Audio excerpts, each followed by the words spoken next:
MXRF11 ou VGHF11? Se você está em dúvida entre qual desses dois fundos imobiliários escolher para investir e quer saber qual deles rende mais, se prepara, porque nesse vídeo aqui eu juntei tudo que você precisa saber para tomar a sua decisão de forma correta. Então nesse vídeo aqui eu vou fazer um comparativo técnico entre esses dois ativos, falar dos riscos de investir em cada um deles e escolher qual desses ativos é o mais vantajoso para se investir agora. Lembrando que isso daqui não é uma recomendação de investimento e tudo que eu vou falar aqui é apenas a minha opinião pessoal. Ambos os fundos são de cota 10, o que significa que para você virar cotista, comprar uma única cota dele, você não vai precisar gastar nem sequer R$10 do seu suado dinheirinho. R$10 não está comprando nem 250 gramas de café no mercado hoje em dia. Mas isso não significa que esses fundos estão baratos por estarem nesse preço. Eu vou te explicar e você vai entender já já. O VGHF11 e o MXRF11 são fundos do tipo papel. Isso significa que eles compram cotas de outros fundos ou fazem empréstimos para o setor imobiliário, os chamados CRIs, Certificados de Recebíveis Imobiliários. Se você acompanha o canal aqui, você sabe que existe o Tesouro Direto, que é um certificado que o governo imprime para poder pegar um empréstimo com a população. Os CRIs funcionam da mesma forma, só que dessa vez o empréstimo é para empresas investirem no ramo imobiliário. Esses fundos não possuem imóveis físicos, ou seja, o dinheiro que entra para a divisão entre os cotistas não advém dos aluguéis de imóveis, pelo menos não diretamente. Não diretamente porque eles podem comprar cotas de outros fundos imobiliários. Isso faz com que eles recebam os valores de aluguéis, só que não de imóveis próprios, simplesmente sendo cotistas de outros fundos, assim como você e eu podemos ser. Agora que eu já te expliquei que ambos os fundos citados aqui são fundos de papel, vamos fazer uma comparação entre eles e decidir qual é o fundo mais vantajoso para se investir. Todas as informações citadas nesse vídeo foram retiradas do site Status Invest no dia 20/2 de 2025, e você pode acessar esse site a qualquer momento para receber os dados em tempo real. O primeiro item que a gente vai olhar aqui é o valor da cota de cada um. Esse é o valor que você tem que efetivamente desembolsar para comprar uma cota desses fundos. Para o MXRF11 a gente tem o valor de R$ 9,17, enquanto o VGHF11 a gente tem o valor de R$ 7,09. O segundo item aqui, não menos importante, é a variação de preço dessas cotas nas últimas 52 semanas. O MXRF11 a gente pode observar que o menor valor foi de R$ 8,63 e o maior valor dentro dessas 52 semanas foi de R$ 9,75. Já no VGHF11 a gente vê que o menor valor foi de R$ 6,44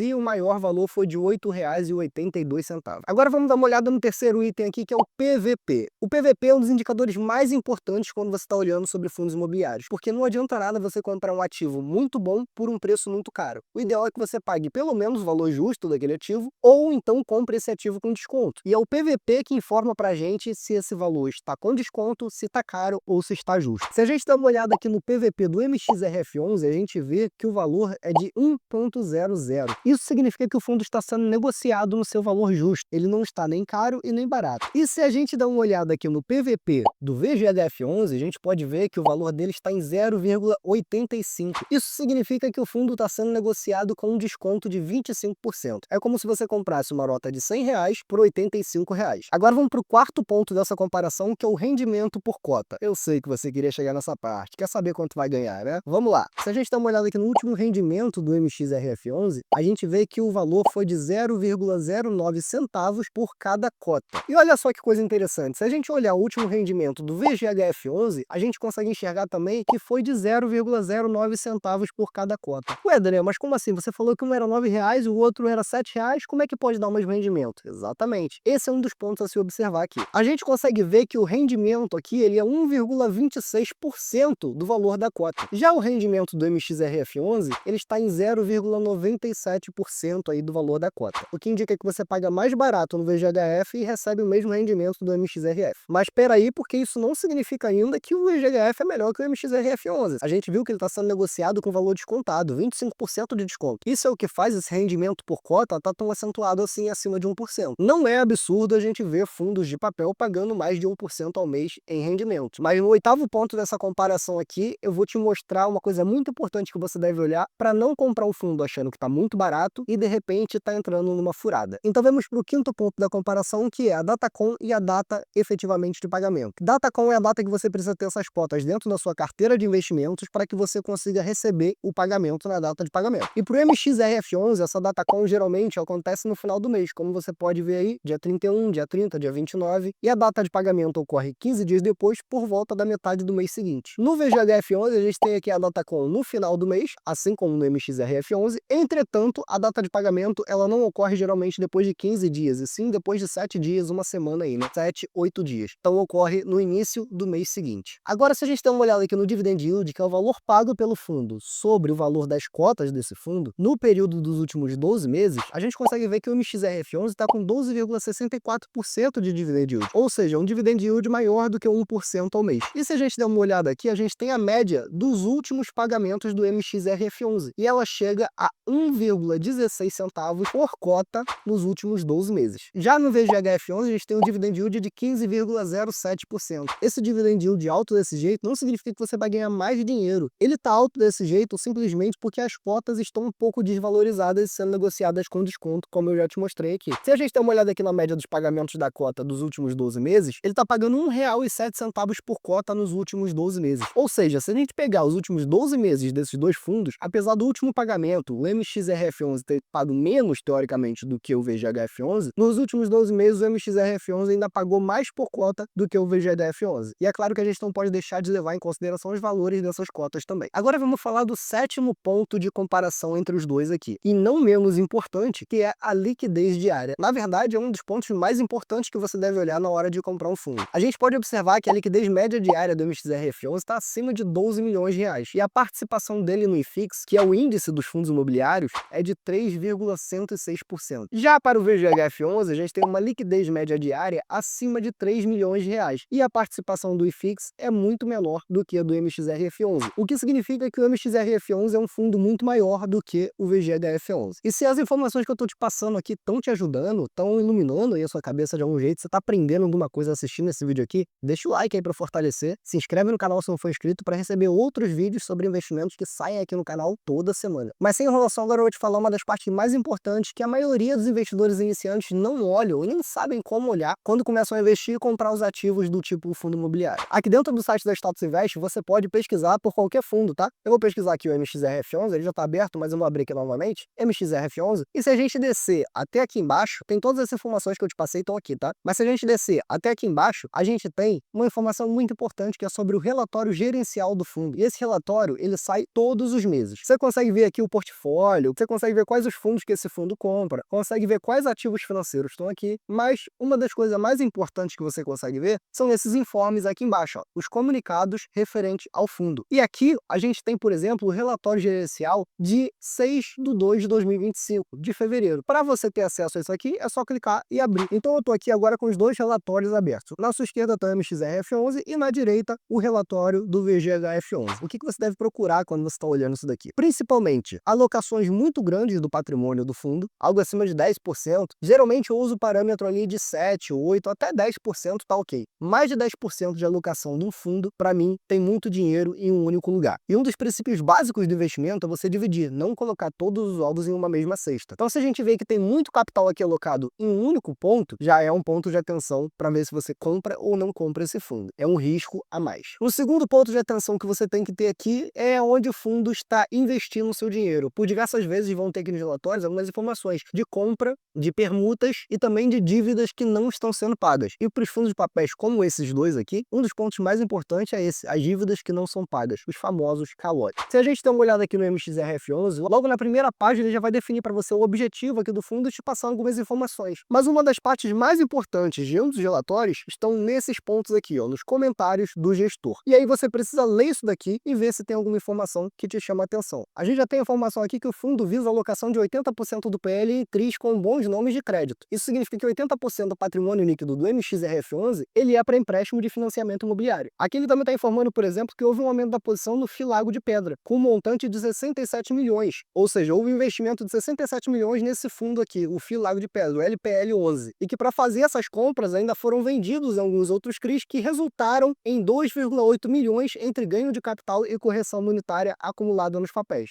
Um pouquinho mais abaixo da parte de distribuição, a gente tem aqui que o valor distribuído foi equivalente a 121% do CDI. Ou seja, uma cota aqui estaria te dando mais retorno do que o investimento numa caixinha do Nubank, por exemplo. Mas vamos lá para baixo, só para a gente dar uma olhadinha naquilo que eu falei para vocês da alocação do capital. Vamos dar uma olhada aqui para ver se tem algo acima de 10%, 15%, algo que seja muito capital em um único ponto. Vamos descer e aqui a gente tem a lista dos certificados, que é 80% do patrimônio líquido desse fundo aqui, que é o MXRF11. A gente já consegue ver de bate bate-pronto aqui que a porcentagem do PL não chega nem a 6%. A maior porcentagem de capital deles investido em um único ativo aqui, em um único CRI, é de 5,36% do PL. Então a gente vê aqui que a porcentagem não está absurda. Uma porcentagem ok, uma porcentagem que não traz muito risco para o fundo. Agora vamos dar uma olhada no VGHF11 e ver por que aquela cota está tão barata assim. Vamos ver se tem alguma coisa que chama a nossa atenção, que demonstre um motivo para que a cota do VGHF11 esteja sendo negociada com 25% de desconto. Então, se a gente der uma olhada aqui, ele já começa com os comentários do gestor. Não tem aquela capinha bonita igual tem o MXRF11. Não tem problema. Vamos dar uma olhada aqui para ver se a gente acha alguma coisa que chama a nossa atenção. Bom, aqui ele já fala que a rentabilidade líquida foi de 12,5% ao ano. Ou, se usar o IPCA como base, o IPCA, que é a inflação, mais 7,4% ao ano sobre cada cota patrimonial. Ele informa ainda que houveram aqui algumas aquisições de contas de FIIs ao longo do último trimestre, aproveitando uma queda no mercado, ou seja, comprou mais barato. E informa ainda que essas compras tiveram o objetivo principal de rebalancear a carteira com peso no CDI versus o IPCA, para que ficasse mais igualitária a quantidade de CRIs que são regidos pelo CDI, tá? Que tem a taxa do CDI de ajuste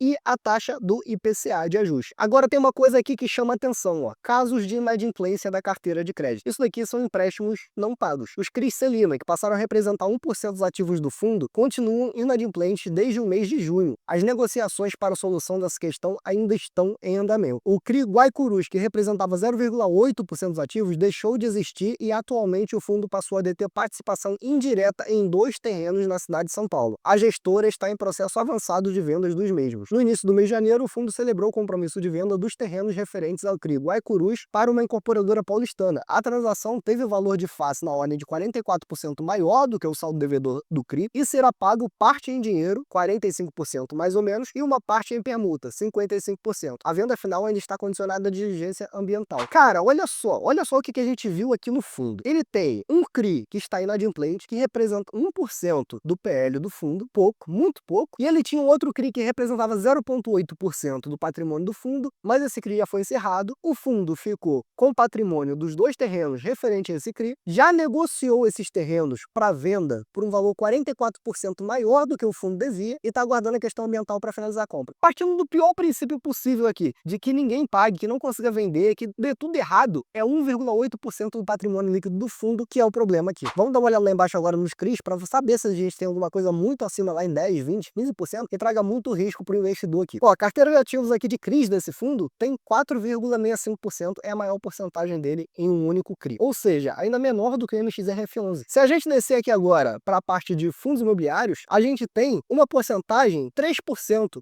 3% é a maior porcentagem do PL desse fundo em outro fundo imobiliário. Mas tem uma coisa que a gente precisa olhar aqui, que é o seguinte: o fundo que ele tem maior participação é um fundo da própria Valora, que é a mesma que está gerenciando esse fundo aqui. Isso daqui é uma coisa importante a gente olhar para saber se não existe uma porcentagem muito alta, 10, 20, 30, 50, sei lá, muito alta, uma porcentagem alta de investimento em fundos da própria gestora. Porque isso acaba gerando uma insegurança, já que a gestora está comprando as cotas unicamente do próprio fundo. Ou seja, você tem o mesmo dinheiro rodando em vários fundos diferentes da mesma gestora. Mas aqui a gente consegue ver que, a princípio, a gente tem 2 aqui, né? Que é o Valora, 2,17, e o outro Valora aqui, 3,31. Logo, não passa de 6%. Tem alguns outros aqui, mas tem uma porcentagem muito pequena. Não vejo nada de risco aqui. Agora, analisando tudo isso aqui que eu te mostrei, na minha opinião, isso aqui não é uma recomendação de investimento, mas eu não vejo por que o VGHF11 está sendo negociado a um valor tão abaixo do valor patrimonial dele. Não existe nada aqui, na minha opinião, mais uma vez falando, que justifica esse valor para essa cota de fundo. Então aqui a gente pode ter uma oportunidade de comprar um fundo bom que está sendo negociado a um preço abaixo do que ele realmente vale. Mas e aí, Daniel? Entre o MXRF11 e o VGHF11, em qual deles você investiria? Se você der uma olhada nos vídeos aí que eu estou fazendo investimentos na prática todo mês aqui, mostrando para vocês no canal, você vai perceber que eu tenho algumas cotas do VGHF11. Inclusive, é uma das minhas maiores posições em fundos imobiliários. Se você ainda não assistiu esses vídeos, eles estão disponíveis aqui no canal. É só você clicar nesse vídeo que está aparecendo para você agora, para você acessar essa série de vídeos onde a gente vai chegar